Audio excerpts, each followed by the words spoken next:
puji Tuhan, kita bersyukur kepada Tuhan dan kita terus sedang mendalami kebenaran tentang teguran. Belajar dari gereja di Laodikia yang dimana Tuhan memberi pernyataan bahwa anak yang kukasihi, kutegur dan kuhajar. Sungguh kita belajar dari peristiwa yang terjadi dengan Daud. Seandainya Daud tidak ditegur oleh Tuhan lewat Nabi Nathan, kita bisa bayangkan bagaimana Daud hidup di dalam keadaan yang tidak berkenan kepada Tuhan. Teguran datang dan itu menolong hidup Daud untuk tidak berada pada posisi yang menjijikkan, pada posisi yang tidak baik di mata Tuhan. Dan teguran Nathan membawa kehidupan, membawa kebenaran, membawa pertobatan, membawa perubahan dalam hidup Daud. Karena itu sudah seharusnya kita anak-anak Tuhan melihat teguran bukanlah sebuah keadaan di mana kita direndahkan, diperlakukan tidak baik, sehingga kita bisa melihat hari-hari ini teguran itu justru sebagai cahaya, sebagai terang, sebagai jalan untuk kita berada pada keadaan yang benar di hadapan Tuhan. Saya ingin mengajak kita kembali mengulang membaca dari kitab Ibrani pasal 12 ayat 3-12. Ingatlah selalu akan Dia yang tekun menanggung bantahan yang sehebat itu terhadap dirinya dari pihak orang-orang berdosa, supaya kamu jangan menjadi lemah dan putus asa. Dalam pergumulan kamu melawan dosa, kamu belum sampai mencucurkan darah. Dan sudah lupakah kamu akan nasihat yang berbicara kepada kamu seperti kepada anak-anak? Hai anakku, janganlah anggap enteng didikan Tuhan, dan janganlah putus asa apabila engkau diperingatkannya. Karena Tuhan menghajar orang yang dikasihinya, dan Ia menyesah orang yang diakuinya sebagai anak. Jika kamu harus menanggung ganjaran, Allah memperlakukan kamu seperti anak. Di manakah terdapat anak yang tidak dihajar oleh ayahnya? Tetapi jikalau kamu bebas dari ganjaran yang harus diderita setiap orang, maka kamu bukanlah anak, tetapi anak-anak gampang. Selanjutnya dari ayah kita yang sebenarnya, kita beroleh ganjaran dan mereka kita hormati. Kalau demikian, bukankah kita harus lebih taat kepada Bapa segala roh supaya kita boleh hidup? Sebab mereka mendidik kita dalam waktu yang pendek, sesuai dengan apa yang mereka anggap baik, tetapi Dia menghajar kita untuk kebaikan kita, supaya kita beroleh bagian dalam kekudusannya. Memang tiap-tiap ganjaran pada waktu Ia diberikan tidak mendatangkan sukacita, tetapi duka cita. Tetapi kemudian Ia menghasilkan buah kebenaran yang memberikan damai kepada mereka yang dilatihnya. Sebab itu kuatkanlah tangan yang lemah dan lutut yang goyah. Jadi kita sudah belajar kemarin tentang kebenaran prinsip teguran, bahwa teguran adalah bukti Tuhan mengasihi, bukti bahwa kita adalah seorang anak sejati, bukti kita diperlakukan dengan benar seperti Daud. Nah, hari ini saya akan ajak kita melihat berkat-berkat dalam didikan, dalam teguran. Kalau Bapak Ibu perhatikan bahwa berkat yang pertama yang bisa kita pelajari adalah kita memperoleh kebaikan. Jelas sekali ayatnya. Memang tiap-tiap ganjaran, ayat sebelumnya masuk ayat 10. Sebab mereka mendidik kita dalam waktu yang pendek sesuai dengan apa yang mereka anggap baik, tetapi Dia menghajar kita untuk kebaikan kita, supaya kita beroleh bagian dalam kekudusannya. Jadi yang pertama, berkat. Ketika kita ditegur, dididik, kita memperoleh kebaikan seperti Daud. Ketika Tuhan menegur, Nathan menegur bukan untuk Nathan, bukan untuk Tuhan, tetapi untuk Daud sendiri. Ketika saudara menerima teguran, memang waktu ditegur itu nggak enak. Saudara merasa bagaimana, tapi ingat baik-baik, berkat yang pertama dalam teguran adalah kita mendapat kebaikan untuk diri kita sendiri. Karena Allah melihat,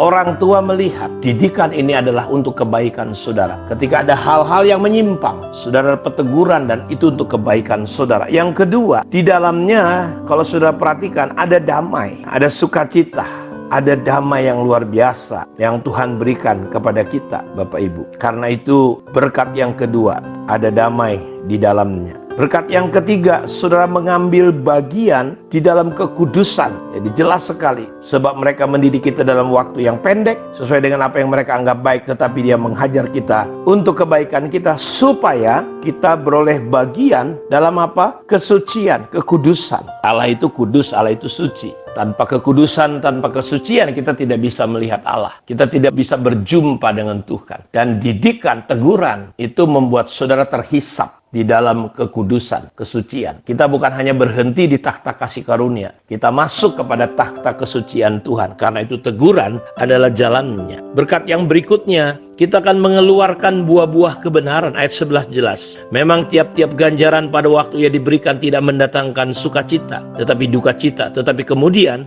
ia menghasilkan buah kebenaran yang memberikan damai kepada mereka yang dilatihnya. Jelas sekali ayatnya. Kita bukan hanya mendapat damai, tapi kita akan mengeluarkan buah-buah kebenaran. Jadi gereja tidak akan pernah melahirkan, menghasilkan buah-buah kebenaran kalau gereja menolak yang namanya disiplin, menolak yang namanya teguran, hajaran. Jadi jelas sekali ada buah-buah kebenaran yang akan keluar dari kehidupan kita. Saya percaya bahwa orang-orang berhasil, orang-orang sukses, orang-orang yang berdampak besar dalam hidup yang dia menjalani sebuah proses kehidupan di mana dia merelakan dirinya betul-betul jadi seorang anak, bukan hanya dilatih, dididik, dinasehati, ditegur, bahkan dihajar. Tidak ada orang sukses langsung jadi tanpa proses yang namanya teguran dan disiplin. Jadi kita akan mengambil bagian dalam buah kebenaran. Yang kelima, ada kehidupan di dalamnya. Jadi saudara, bersukacitalah, bersyukurlah. Bayangin Daud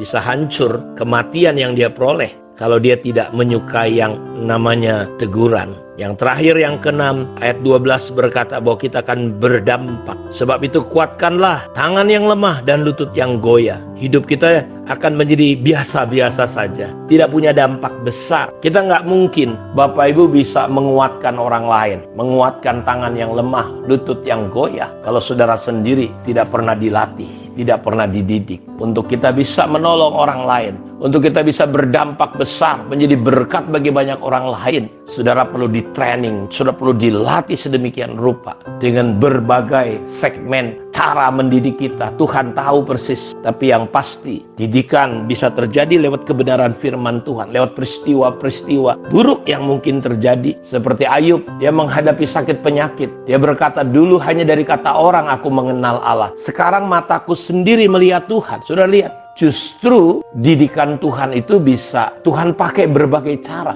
Tuhan bisa mendidik kita. Satu hari Daud dihina, tapi dia berkata, Yoab berkata, panglimanya berkata, ini tinggal ngomong aja, aku potong ini kepala orang ini. Tapi Daud berkata, jangan, mana tahu Tuhan berbicara. Jadi terkadang lewat berbagai keadaan, berbagai sisi, Tuhan bisa mendidik kita semua. Karena itu yang pasti ada berkat dalam didikan Tuhan. Kita akan memiliki kebaikan, mengambil bagian dalam kebaikan, ada damai, ada kekudusan, buah-buah kebenaran, ada kehidupan, dan pasti akan berdampak hidup kita. Kiranya kita bisa melihat berkat-berkat di dalam teguran, sehingga kita semakin menyenangi yang namanya teguran. Tuhan memberkati kita. Mari kita berdoa. Berkati semua anak-anakmu yang mendengarkan firman-Mu, karena firman-Mu tidak akan kembali sia-sia.